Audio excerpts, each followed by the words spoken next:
Caramelised പായസം കുറച്ചൊന്ന് കുതിരാൻ വെക്കുക. സാബുനരിയിലേക്ക് ഒരു 3 കപ്പ് വെള്ളം ഒഴിച്ചിട്ട് നന്നായിട്ട് റൈസ് നന്നായി വെന്തു. ഇനി നമുക്കിത് 1/4 കപ്പ് ഷുഗർ ചേർക്കുക. എന്നിട്ടൊന്ന് കാരമലൈസ് ചെയ്തിട്ട് എടുക്കുക. നല്ല ചൂടിൽ ഇങ്ങനെയൊന്ന് ഇളക്കി കൊടുത്താൽ കാരമലൈസ്ഡ് ആയി കിട്ടും. എന്നിട്ട് വെറുതെ ഒന്ന് ഇളക്കി കൊടുക്കുക. ഒരുപാട് ബ്രൗൺ കളർ ആവണ്ട, കുറച്ചൊരു ലൈറ്റ് ബ്രൗൺ ആയി കഴിഞ്ഞാൽ നമുക്ക് പാൽ ഇതൊക്കെ ശ്രദ്ധിച്ചിട്ട് പാലൊഴിക്കുക. കുറച്ച് വിട്ട് നിന്നിട്ട് ഒഴിക്കണം. അലിഞ്ഞ് ചേരും നമ്മളുടെ കാരമലൈസ് ആയിട്ടുള്ള ഷുഗർ ഇതിലേക്ക് അലിഞ്ഞ്. ഒരു 2 കപ്പ് പാലാണ് ഒഴിച്ചത്. നന്നായിട്ട് ഇളക്കി കൊടുക്കും. പാലും കൂടി പാലിലേക്ക് 1 കപ്പ് ഷുഗർ ചേർക്കും. നന്നായി ഇളക്കി കൊടുക്കും. ഊറ്റി വെച്ച സാബുനരി ചേർക്കുക.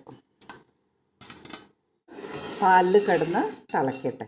ഫ്രഷ് ക്രീം ചേർക്കും. ഏലക്കായ പൊടിച്ചത്, അണ്ടിപ്പരിപ്പ്, മുന്തിരിങ്ങയും വറവിടുക.